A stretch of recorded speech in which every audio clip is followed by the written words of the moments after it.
Gold and silver are very curious because there's going to be a springback effect. Once the currency starts dying, you're going to see a panic rush into the precious metals that will stagger people. I mean, they'll just be floored by how rapidly and how fast it scales up in all currencies, but especially in the dollar. So I like surprises. You know, I want a universe to surprise me. At the moment, people are saying $6,000 an ounce, and I have nothing to refute that. But I think it may go much higher simply because the dollar will be worth much less. Yeah. Do you have?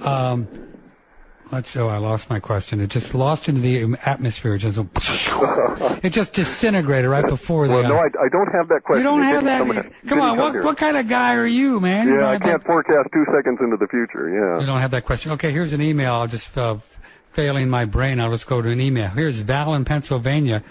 How will debt be impacted by hyperinflation? How will debt? Say you had a mortgage, and the mortgage was a fixed item amount of $100,000, and the dollar collapses, and you had something that was of value, say a peach tree fully loaded, and all of a sudden a peach tree became worth $50,000 in U.S.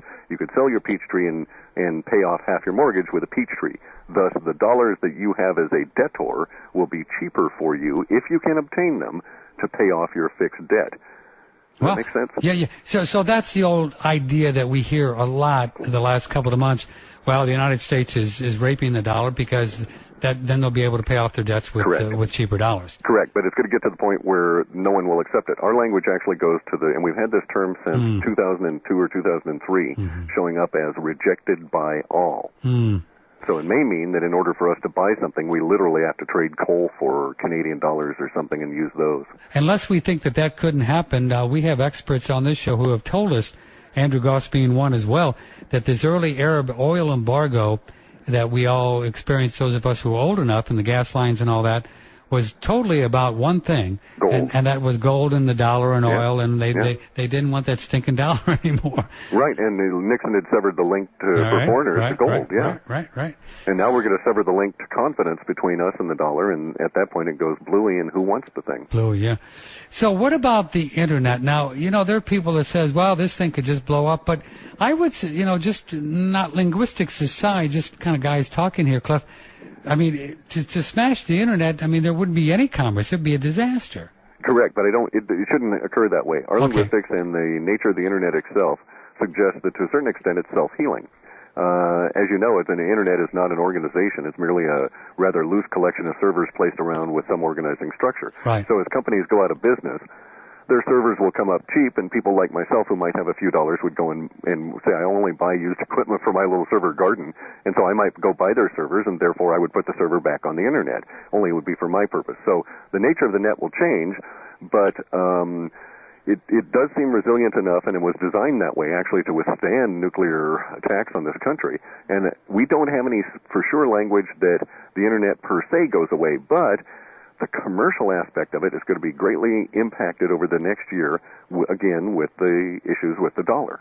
People, won't be buying, and then they're going to have a difficult time doing so because of the transactions and the constant changing of dollars. People won't be able to post prices, for instance, because the dollar will lose so much value between morning and night that you'll have to adjust every day. Well, I think we're seeing it already, that if it were not for contributions, and you know what I'm saying? Yeah, I hear you. We wouldn't be able to get up the pony going because we're not selling a lot of stuff. Same. And we have good products, Yeah. Same with you, huh? Yeah. Oh, exactly. I mean, everybody is hurting everywhere, and it's one of our strategies at this point to try and basically, I'm in a situation where if money were eliminated in the sense the dollar does crash. I grow a lot of my own food. I can produce my own electricity, and so I'm relatively hardened that way. So one of my goals was to get as much information out there as possible in kind of a weird sort of a radical linguistics test or experiment, because I want to see if it's possible for us to change the future here, because our linguistics really suggest that it's going to get nasty for the United States, that war is going to come, we're going to lose these wars, we're going to stretch our military very thin. We haven't really won any wars since probably the Spanish-American War, when we actually took territory in the form of Philippines. So it's going to be a very nasty situation for the populace, and I'm wondering if we could get enough awareness out there. Could we reach an emotional threshold that would cause it not to happen, and everybody would then turn around and say, boy, we were worried about nothing. Mm-hmm. Or they might even say, boy, that was a good warning, and we came that close, you know. I don't know if the future is mutable, and I sure hope it is. Oh, I think, just for what it's worth, I think it is. I think enough people just turn it around. It just turns around. Well, there's the issue, though. Know. I've been doing the math, okay? Right. And the math shows that I love math, and math is good stuff. So I'm looking at 6.5. So you're talking about like the 100th monkey to really, in a geek term, right? Very, very, very much to that. Yeah, So what I'm doing is saying, okay, at this point we have 6.5 billion people on the planet. How many people would have to be aware to cause the nature of humanity to change such that we eliminated war and got rid of the powers that be, etc., without any kind of blood or violence? Because that is in our future unless we do something different. I agree, yes. Okay, so I'm thinking that at a bare minimum we need to have 60 million aware individuals, that's 1% of the global population, be active. If we had 60 million be active, they could convert another 60 million, and then we've got 120 million. And the thing is that at some threshold between 2 and 3% of the populace, all of a sudden you start gathering 10% of the populace, then 20, and then it just scales very rapidly. So, for instance, in the beginning of the American Revolution, I heard that it's a very small number, wasn't it? It was 2%. Once Washington and these people knew that they had 2% of the populace, they knew they had a successful revolution, whether or not the war was won. Does that make sense? Say that again? They could have lost the war, but still had a successful revolution because England would have been forced by the fact that the populace was against them to not react that way anymore. Very interesting. So I'm hoping that those same kind of numbers would apply globally. And really, 60 million is not that much. Over how many millions have watched The Secret and some of these other more revealing YouTube things? Sure. What about for the United States alone? What kind of number do you think it would take to really flip it around where maybe we get rid of the Federal Reserve and just print the money ourselves? Well, I think that's actually the data suggests that's going to happen if all of us did nothing. That it's already baked in the cake, so to speak, because of the actions of the Federal Reserve. Do you really think that? I think that'd be so cool. So do I. I'm looking forward to it. It won't occur until, we won't be 100% sure on this until after November 2nd of next year, 2010, because we've got to go through this dollar death. But once the dollar dies, bear in mind the Federal Reserve has only one product, and that is to sell us dollars and take debt in return and interest. Once the dollar is no longer a product, we have no need for these people. Yeah, you just get away. Leave it alone. Yeah. Okay, here's an email from Sue, don't know where she is. When will we begin to use gold and silver rather than the dollar? I don't know that we will. Not going to the Safeway store and, paying for things with silver. The way it happened in Argentina is probably a fairly good model.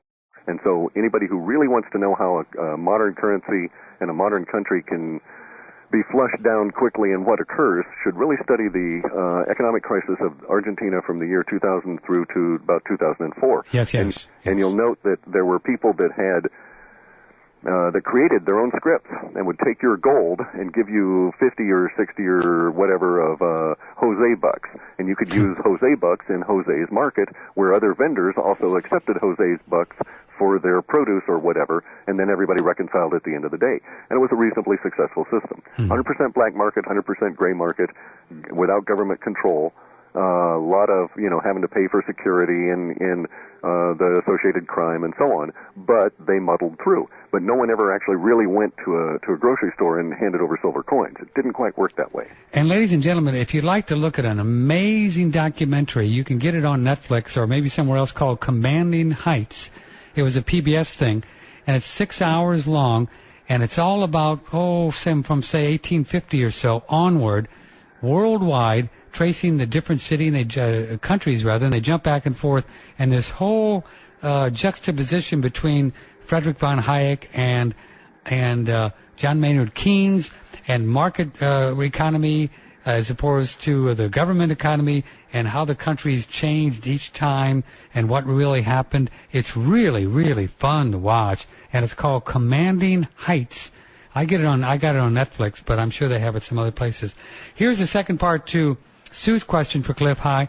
Will the powers that be try to control the trading of gold and silver and how will they do it? George talked a little bit about he was predicting maybe they'll try to tax it, and because of the linguistics that he and I have discussed. Correct. That appears to be the last gasp of the powers that be.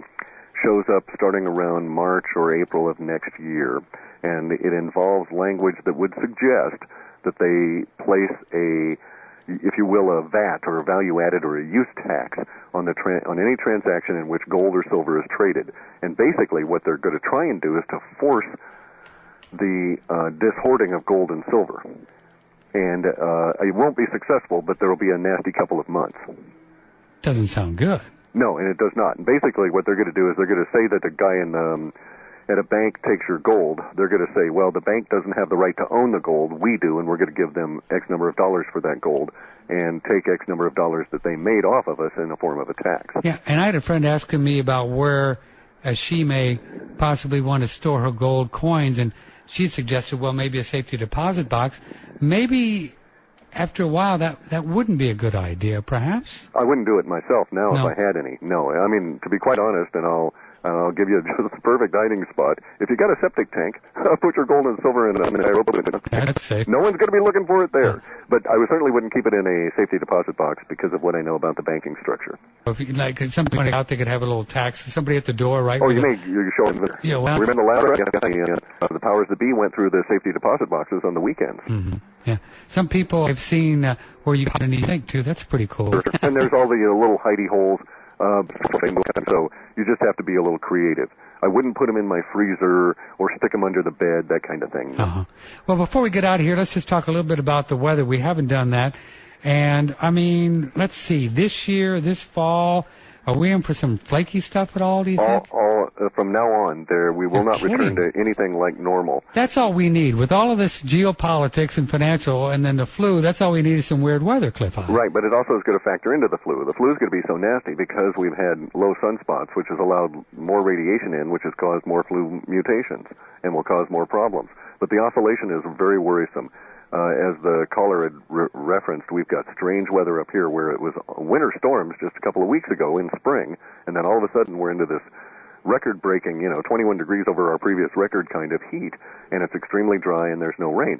We'll probably go this way for a little bit of time, and then after official summer, we may plunge back into something approaching winter again, because and this is going to happen everywhere around the planet, these weird oscillations between weather or climate extremes in a short period of time. We're not talking months. We're talking, a couple of days, a couple of weeks of this kind, and then another couple of days or a couple of weeks of the other kind of weather. So if you're used to dry, you may get much more wet than you're used to, and then all of a sudden it dries out for 3 weeks, and then it's wet for 3 weeks. That sort of a deal. How about hurricanes, volcanoes, that kind of stuff? Lots of volcanoes. So many it's not even worth mentioning. We've got them all listed as like Any kind of big guys with a lot of people involved? Yes, all over. Again, so many that it's not particularly pertinent to list individual ones. But if you're near a volcano, be very aware that they're going to start popping off like mad. We're even going to see undersea volcanoes and undersea earthquakes, focusing all of our attention back on the ocean and the coast. We've heard talk, about Yellowstone. Do you see any linguistics about that? That would be not, good. No, that and Toba, the two largest called supervolcanoes or explosive magma pockets, are spent forces. The reason Yellowstone was so devastating was it used to have all these mountains on it, which got all blown up. Now it has no mountain, so it'll go bloop when it finally explodes again. Well, nothing of any consequence. That's good news. You must be fun at a party. I mean, I don't go to them. No one wants to talk to me. No, don't talk to him, man. It'll depress you. They just bum you out. Yeah. Bum you out. Well, Clif, thanks so much for your work, and it's a joy to talk to you. I appreciate you making yourself available, and we'll do it again. And I'm really excited that you're going to have I'm jumping in. I had a listener call me about a half an hour before the show. He was somewhere, I don't know where, North Carolina. He was really excited to hear you. And he said, I've been getting Clif stuff since a long time. And I said, well, is it worth it? Because I've been thinking about doing it. He said, yeah, do it. So you got some fans out there. I'm going to become a member and get some of your cool stuff. So you take care of yourself, brother. Let me know if we can help with anything. Okay, I'll talk to you later. Bye-bye. Clif High, and that is halfpasthuman.com.